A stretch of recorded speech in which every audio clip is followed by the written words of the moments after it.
নমস্কার বন্ধুরা, আপনারা দেখছেন উইনিং এজ। আমি রাহুল প্রামাণিক। আজ 28 ডিসেম্বর আর আজকের ভিডিওটা একদম স্পেশাল, কারণ আজ আমরা আলোচনা করব আইপিএল অকশনের পর কোন দলের কাছে রয়েছে সবচেয়ে তগড়া ওপেনিং জুটি, কোন টিম ওপেনার্সের দিক থেকে সবচেয়ে শক্তিশালী আর কোন টিম ওপেনিংয়ে সবচেয়ে দুর্বল। আজকের ভিডিওতে সব 10টা দলের ওপেনার্সের list, proper analysis plus rating, আর শেষে বলবো কোন টিম নাম্বার 1। তাই ভিডিওটা শেষ পর্যন্ত দেখবেন। ভালো লাগলে লাইক আর শেয়ার করবেন।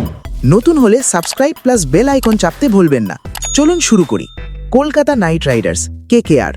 বন্ধুরা, নিলামের পরেও আমার মতে কেকেআর এখনও তাদের ওপেনিং সেটআপ নিয়ে কনফিউজড। অপশান আছে, এতে কোনো সন্দেহ নেই। Ajinkya Rahane, Sunil Narine, Tim Seifert, Rachin Ravindra, Finn Allen. কিন্তু সমস্যা কোথায়? 4 ফরেন প্লেয়ার রুল। সব বিদেশি ওপেনারকে একসাথে খেলানো সম্ভব না।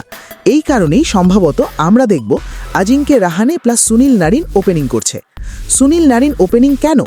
কারণ এটা গৌতম গম্ভীর এরার পুরনো ফর্মুলা। আইডিয়াটা খুব ক্লিয়ার, ভাই প্রথম 5-6 ওভারে মারো, যতবারও রান তুলে দাও, আউট হলেও সমস্যা নেই। কিন্তু বড় প্রশ্ন, নারিন কি এখনও সেই আগের মতো ভয়ঙ্কর?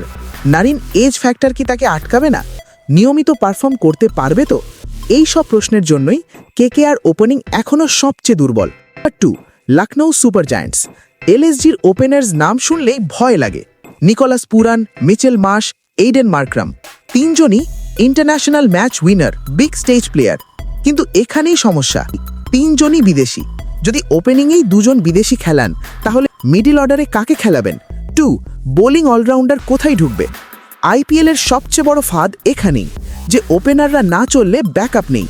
এই কারণে এলএসজির ওপেনিং নাম বড় হলেও টিম ব্যালেন্সের জন্য ঝুঁকিপূর্ণ। Number 3, Punjab Kings. পাঞ্জাবের ওপেনিং মানেই pure Indian emerging power. Prabh Simran Singh, Priyansh Arya, এই দুজনই 1. Fearless, 2. Power play specialist, 3. Young and hungry. Emerging openers হিসেবে পাঞ্জাব সম্ভবত সেরা, কিন্তু সমস্যা একটাই, কনসিস্টেন্সি।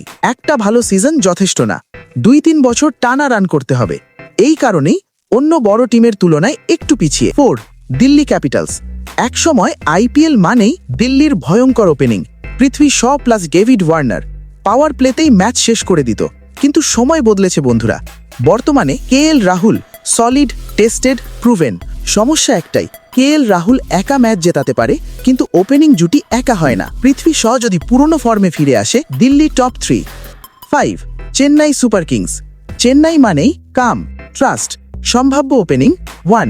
ঋতুরাজ গাইকোয়াড, 2. আয়ুষ মাত্রে, 3. সঞ্জু স্যামসন। ঋতুরাজ নিঃসন্দেহে ক্লাস প্লেয়ার, কিন্তু আইপিএলের শেষ 2 সিজনে কনসিস্টেন্সি একটা প্রশ্ন। আয়ুষ মাত্রে ট্যালেন্ট আছে, কিন্তু আইপিএল চাপ আলাদা লেভেল। সঞ্জু স্যামসন ওপেন করলে মিডল অর্ডার দুর্বল হবে, আর সিএসকে এটা কখনো চায় না। আর সত্যিটা হলো, সিএসকে এখন ট্রানজিশন ফেজে। GT, Shubman Gill, Jos Buttler, Sai Sudharsan, match winner, big match player. কিন্তু দুটো প্রশ্ন: 1. বাটলার আগের ফর্মে ফিরবে? 2. গিল পুরো আইপিএল কনসিস্টেন্ট থাকবে?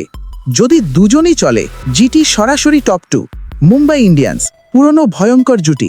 Rohit Sharma 8, Quinton de Kock. Rohit fit, confident, international ফর্মে। De Kock IPL legend, power play beast. কিন্তু বড় সমস্যা, management versus Rohit trust issue. Support পেলে top 3। Sunrisers Hyderabad, fire plus fire combo. Abhishek Sharma, Travis Head. Power play মানেই তাণ্ডব, 6 ওভারে 80-90 রান নর্মাল, কিন্তু দুজনই অ্যাগ্রেসিভ। আর্লি উইকেট মানে কোল্যাপস রিস্ক। আপনাদের মতে আর কোন 2টা দলের ওপেনার কারা হতে পারে কমেন্ট করে অবশ্যই জানাবেন। আপনাদের মতামত আমরা পড়ব, আর সেগুলো নিয়েই কথা হবে পরের ভিডিওতে। তো আজকের ভিডিও এখানেই শেষ, দেখা হবে পরের ভিডিওতে। ততক্ষণ পর্যন্ত ভালো থাকুন, বাই।